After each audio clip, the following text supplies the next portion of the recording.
I think most of us agree with you that it should be timely and well designed. I'm hoping that we're not only getting a congressional Fed consensus here, but a Democratic-Republican consensus, because I think there has been a lessening of tensions on this important issue. We heard from Larry Summers earlier in the week, and to put it bluntly, he said, well, we'd get a gold medal if we got economic stimulus to hit the streets by March or April.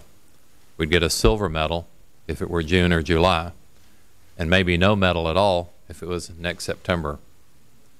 You seem to have indicated in your testimony that we might have 12 months to work within. Do you think, in general, the quicker the better, as long as it's well designed? Or do we have 6 months or more to actually get the money working on the streets of America? The 12 months, Congressman, the 12 months I was referring to is the amount of time over which the spending effects would be felt. Okay. I think in order for this to be effective, you need to move very quickly. There are some constraints in terms of how quickly, if you, for example, if you have rebates to consumers, there are some technical issues about how quickly the IRS could gear up to do that. You know, it could be as much as a couple of months, depending on how much resources are put into it. But I think in order for this to be useful, you would need to act quite quickly. Promptly.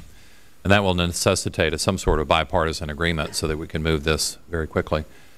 Fortunately, the AMT relief was given last year, so between now and April 15th, the taxes will not be going up, and that's $52 billion of help for some 27 million Americans, and that's good.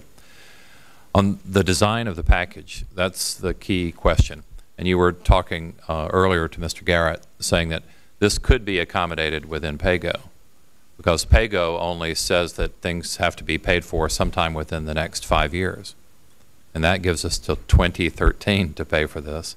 And my preference would be to pay for things through spending cuts. There are other ways to pay for things, but I'm very much hopeful that this well-designed package can be, in fact, paid for, because exactly as you say in your testimony, we should do nothing to exacerbate the long-term financial problems, the structural deficit problems that our nation faces.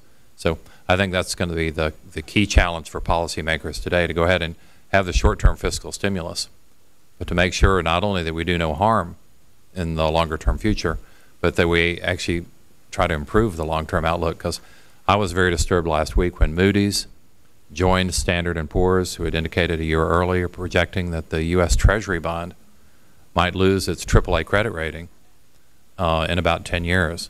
And that seems like a long time away, but when you're dealing with 5- and 10-year horizons, that's probably within reach of the term of the next President of the United States.